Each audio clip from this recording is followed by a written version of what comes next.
Bienvenidos.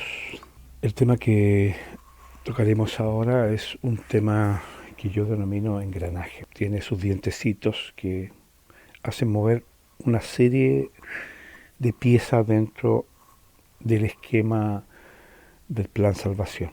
Mueve profecías, mueve numerología, mueve simbología también, mueve también el plan en sí, dedicado a todos aquellos nuevos suscriptores. Es un tema que hice en el canal pasado muchos años atrás, como hace 10 años prácticamente. Ahora, por supuesto, quiero restablecerlo para conocimiento, para el disfrute de aquellos que buscan conocimiento, no en un sistema vano de quién sabe más, sino en una forma de comprensión de todo lo que es el plan salvación. Bien, partamos por la base de que Dios es un Dios de orden y todo lo que Él ha puesto como números, como una vez lo expresé con el número 3, la cantidad de 3 puestos en la crucifixión de Cristo, con la cantidad de 7, por ejemplo, en la Biblia. De la misma forma ahora con respecto a este tema que son las tribus perdidas de la casa de Israel, que son 10. Para ubicarnos, y en especial a los nuevos, en la historia primero, vamos a siempre tratar de comenzar estableciendo el relato desde un origen. Todo esto nace, vamos a partir por David, que es el principal rey de Israel, el que a su vez tuvo un hijo llamado Salomón, que fue el que construyó el primer templo. Fue un rey que fue exorbitantemente rico y también terminó siendo prácticamente tiránico, porque su desordenada vida, como sucede hasta hoy día, lo llevó a prácticamente comprometer el reino con excesivos gastos, con unos impuestos muy duros para los servidores, para mantener toda esa fachada fastuosa, impresionante de vida. Pues bien, al morir deja como heredero a su hijo Roboam, un niñito de cuna de oro, que evidentemente nunca conoció la pobreza, que jamás supo lo que era una necesidad ni nada que le concibiera algún sacrificio. Era un tipo muy pragmático en cuanto a su ideología social. Su roce de amistades eran muchos jóvenes prácticamente en el mismo nivel de él, y es prácticamente lo que ocurre a veces en los descendientes de los políticos actuales. Niñitos que no conocen realmente el verdadero sentido de la vida y el sacrificio de la vida. En fin, llega el momento en que el pueblo, una vez muerto Salomón y empieza a gobernar Roboam, recurren a él, habiendo elegido un líder, se llama Jeroboam, para presentar una petición muy razonable delante de este muchacho, y es el hecho de que pudiese bajar los impuestos al pueblo que está oprimido, haciéndole ver que realmente el padre había venido galopando en una andanada de gastos lujuriosos prácticamente, y quizás él como hijo pudiese ser un poco más prudente y bajarlos. Bueno, pues bien, este joven les pide un poco de tiempo, un poco oprimido por la presencia de Jeroboam, pero no recurre al consejo de los ancianos, de los viejos, porque también hay otro ejemplo, ¿eh? No recurre al consejo de aquellos que tienen experiencia, aquellos que han vivido más. No, él recurre al consejo de sus amiguetes, de sus jóvenes irresponsables. Sí, cuando vuelve por la respuesta a Jeroboam, este muchacho le sale con la siguiente respuesta: no solamente te voy a bajar los impuestos, sino que se los voy a subir, con una soberbia, una irresponsabilidad tremenda. Bueno, esto sin mayores, porque estoy solamente haciendo un resumen histórico, sin mayores explicaciones, se transforma en una rebelión que separa y quiebra al pueblo de Israel, dejando a Jerusalén como capital de dos tribus: la tribu de Judá, que es la tribu del rey hijo de Salomón, y la tribu de Benjamín, como muy ligada a este grupo. Son dos tribus. Y las otras 10 tribus se van a Samaria como capital. Aquí ya comenzamos con la historia en concreto. La explicación que yo doy, más o menos, es la base de conocimiento para entender todo esto. Sucede que con el tiempo, ustedes saben que hay disposiciones donde por lo menos 3 veces al año el adorador de Yahweh debe bajar a Jerusalén a adorar, o subir a Jerusalén, depende de donde estés, adorar al Creador en las fiestas solemnes que se llama. Bueno, llegó el momento en que Jeroboam, al ver esto, dijo, bueno, en una de estos viajes, la masa de pueblo que viaja, que es más o menos parecido a lo que se hace actualmente el viaje a la Meca de los musulmanes, bajaban en masa o viajaban en masa a las fiestas en Jerusalén. Y esto trajo como un cierto grado de preocupación en Jeroboam y dijo, bueno, en una de esas se me ponen en la buena con ese rey y quedo yo fuera de juego. Por lo tanto, voy a crear fiestas similares para que el pueblo no vaya a las fiestas de Jerusalén. Y así lo hizo.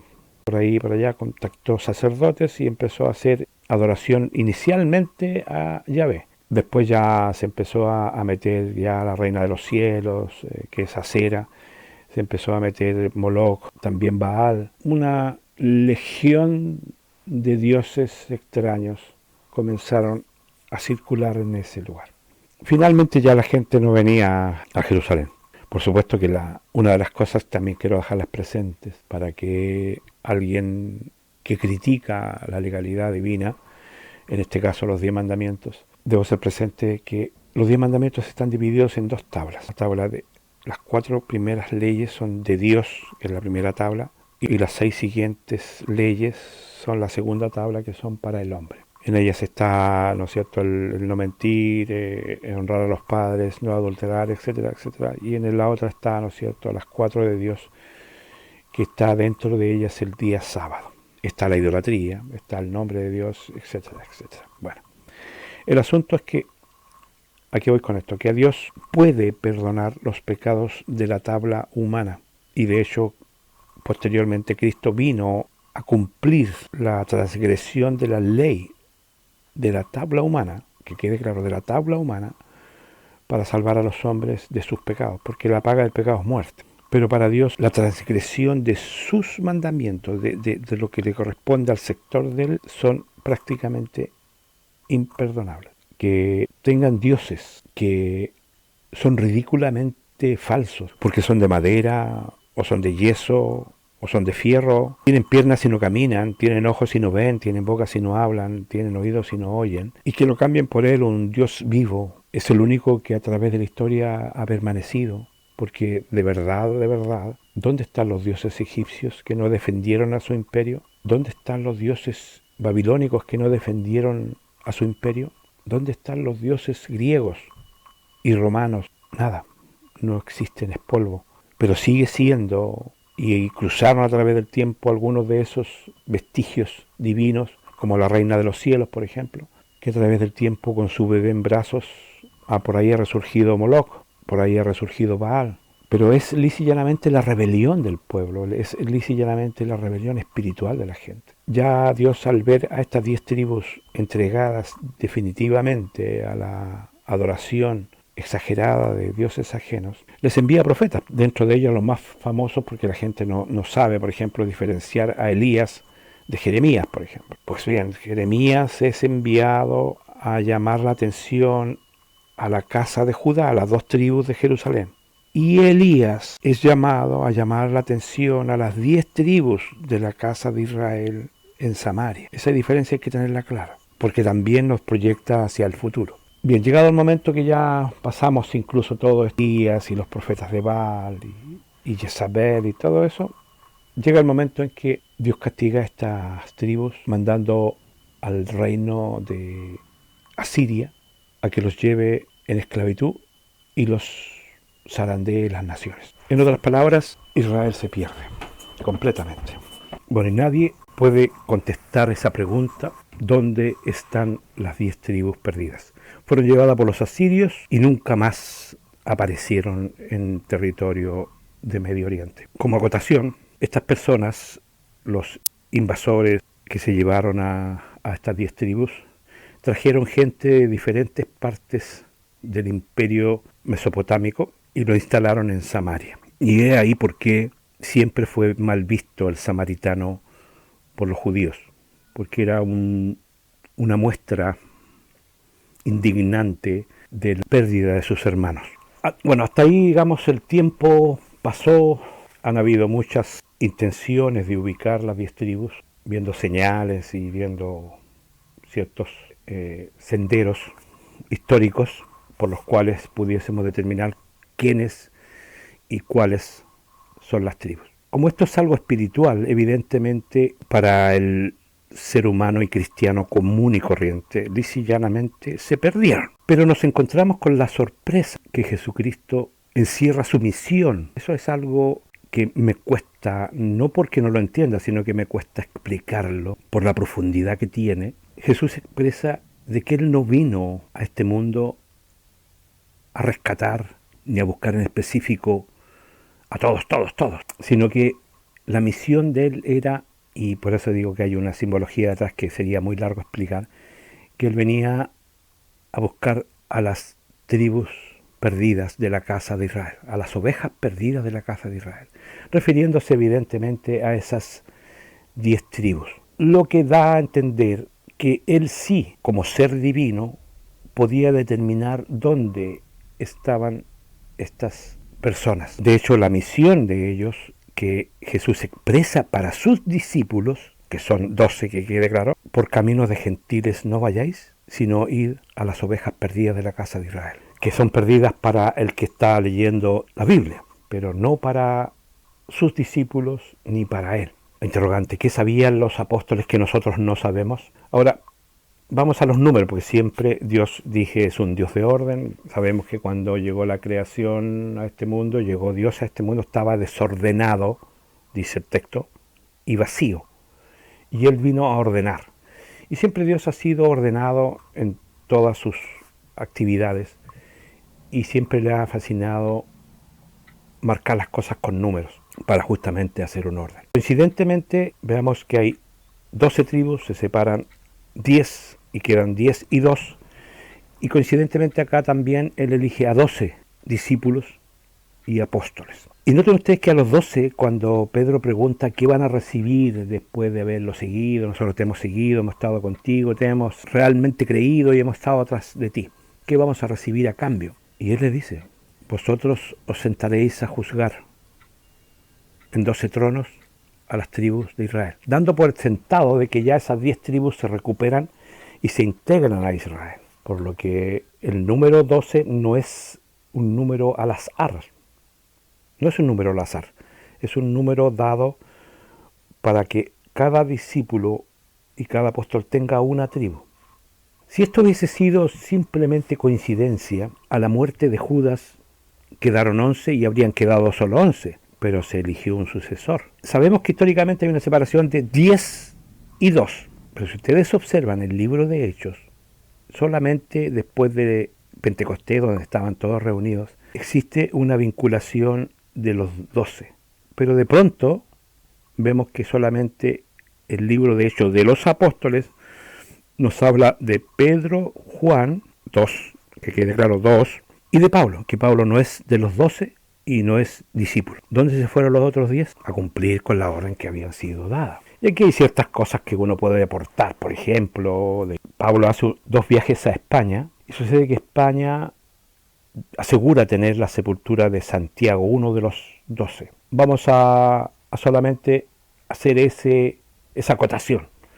La investigación puede ser larga. ¿Por qué?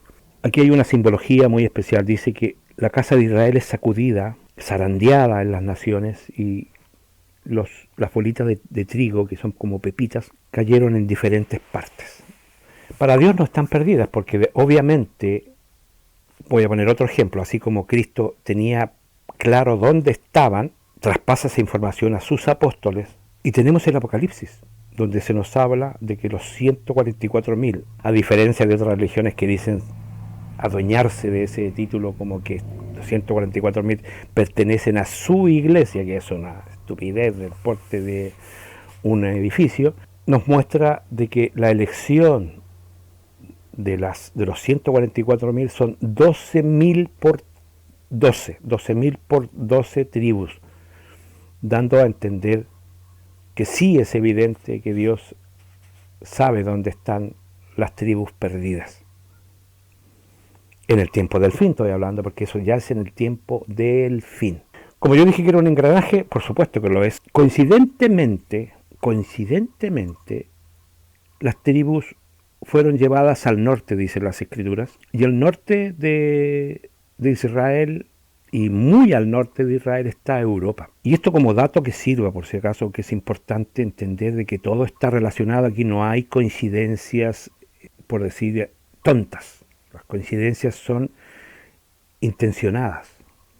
Nos encontramos con, por ejemplo, las profecías de Daniel y de Apocalipsis, donde nos habla de una bestia que tiene 10 cuernos y un cuerno pequeño. ¿Ya?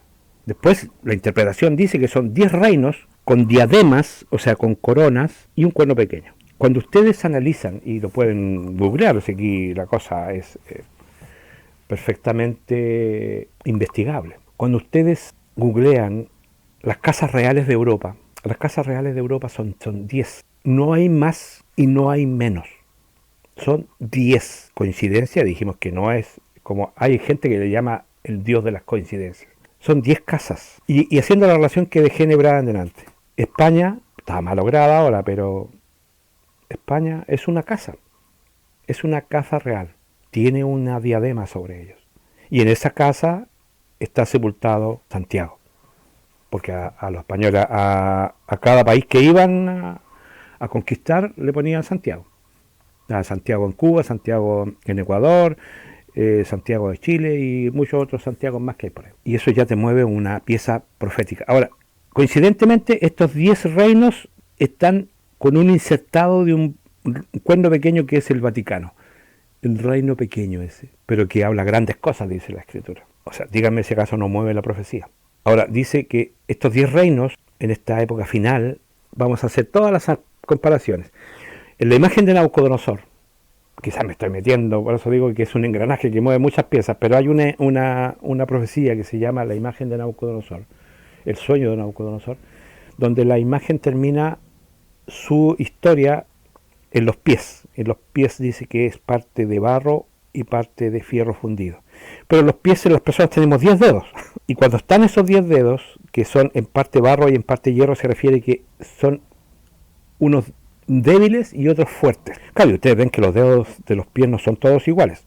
Bueno, de la misma forma, los 10 reinos en Europa no son todos iguales. En esa historia de Nabucodonosor cae una roca, que es la roca es Cristo, cae y desmenuza toda la existencia de los reinos que han habido y se establece el milenio. Coincidentemente 10. Continuamos. Ahora, los 10 también están presentes porque dice que por una hora recibirán autoridad, porque ahora significa que estos reyes en esta época no tienen autoridad. Y vemos que realmente el rey de España no tiene casi ninguna injerencia, el rey de Inglaterra, aparte de vivir en la opulencia, no tiene ninguna injerencia, y todos los otros reyes más chicos no tienen ninguna injerencia prácticamente. Pero dice que por una hora van a recibir, por una hora se refiere, no que por una hora exacta 60 minutos, sino que en un momento determinado de la historia final van a recibir poder y autoridad en restauración imperial, porque ya debe, por ejemplo, vamos a poner un ejemplo. España, lo que ha sido la democracia, entre comillas, ha sido, pero devastador para ese país. Y obviamente ya creo que hay muchos que pueden estar mirando con ojos largos que mejor sería tener un rey y que pusiera orden. Bueno, por una hora van a recibir estos reinos su poder. También ahí nos podemos meter en otra profecía que dice 3 han caído y bla, bla, bla y todas esas cosas. Pero eso no lo vamos a meter en ese tema porque ya entraríamos con el engranaje a rozar otra profecía. El asunto es que finalmente estos 10 reinos que están relacionados, por decirlo así, salpicados por estas 10 tribus perdidas. Ahora, quiero dejar claro que no todos los españoles son la casa de Israel, que no todos los ingleses son la casa de Israel. Lo que estamos diciendo que sí es cierto que en esos países terminaron tribus específicas que se difuminaron en el medio. Por eso dice que hay ovejas que no saben que pertenecen a este redil. Nosotros, casi la gran mayoría de los seres humanos en la actualidad, fuimos colonizados por coronas europeas.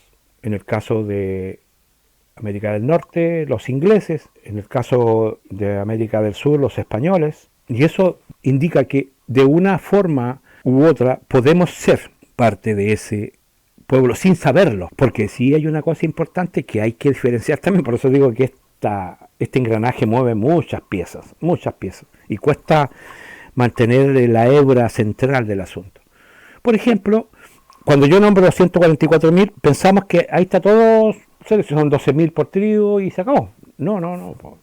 Esas 12.000 por tribu están demostrando de que el conocimiento de parte de Dios con respecto a sus tribus existe, o sea, sabe perfectamente dónde están para ir y sacar 12.000 de cada tribu, ¿verdad? Pero no significa que eso sea todo. A lo que me refiero yo, que a través de los años, un pueblo normalmente va creciendo a través de los años, por sus descendientes. Evidentemente a través del tiempo esas generaciones fueron multiplicándose. Pero sí es cierto de que en la profecía del Valle de los Huesos Secos, que ahí hay otro engranaje más, dice la profecía que Dios va a traer a la vida a todo Israel, todas las tribus, todo Israel será puesto en pie y serán abiertos sus sepulcros. Es una promesa divina. Y eso es independiente de los 144.000, que son apartados para el gobierno de Dios, que ya esa diferencia la he venido haciendo. Es los que van a gobernar y administrar justicia, administrar conocimiento y trabajar para la humanidad. El resto vive vidas mortales, por eso dice que en las promesas bíblicas con respecto a la casa de Israel, a la casa de Judá, a Israel entero, que ellos van a tener sus propias viñas, dice, no sembrarán para que otro coma, no plantarán viñas para que otro se tome el vino, por ejemplo, van a tener su propio espacio y ahí se va a cumplir la heredad de la separación de territorios que se le ofreció a Moisés. Ellos van a cumplir con la disposición ya neta, milenial, pero es gente de carne y hueso. Ya los 144.000 son apartados en forma divina. Hay que hacer esa diferencia. Para Dios no es imposible saber quiénes son. Yo no lo sé, tengo ciertas nociones, pero vuelvo a insistir, no es que haya un letrero que diga aquí hay una tribu. Esto fue zarandeado, es como tirar un puñado de trigo y anda a saber, algunas semillitas cayeron entre medio de unas piedras, del pasto debajo de un árbol, etcétera, etcétera. Pero sí Dios las conoce, dice que cuando el Hijo de Dios es como luz, y cuando uno mira un cerro, una luz se ve inmediatamente en la oscuridad. Y ellos esas luces las pueden ver. La gran enseñanza de esto es que sí es cierto, a diferencia de lo que dicen las religiones, que existía una gran importancia dentro de lo que es el Evangelio dado a estas 10 tribus. Ahora, otro enganche importante. Nos enganchamos con los 2 testigos. Moisés podría decir administrador de las 12 tribus, pero Elías, vean ustedes, Elías trabajó con las 10 tribus. Elías trabajó con Samaria, trabajó con las 10 tribus en su momento. Y va a volver a trabajar con esas 10 tribus en su momento. Que ahora ya son masivas, son absolutamente populosas. Porque no olvidemos que aquí también, entre toda esta selva, hay cizaña. Por eso se hace la acepción de detectar a este trigo entre medio de la cizaña. Ahí movemos otra pieza. Pero eso es en sí la historia de las 10 tribus perdidas de la casa de Israel, que tienen una connotación, pero yo podría hablarles gran parte del día, yo creo, si me pusiera a detallar cada cosa que he expresado. Espero que les sirva, los deje pensando, les abra la puerta a investigar.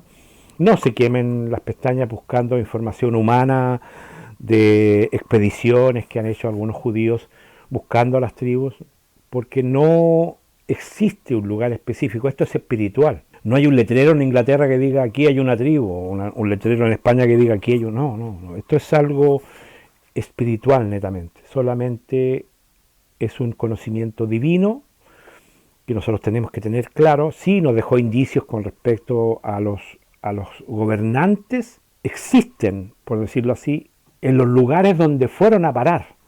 Pero después se dispararon mucho más por las diferentes colonizaciones.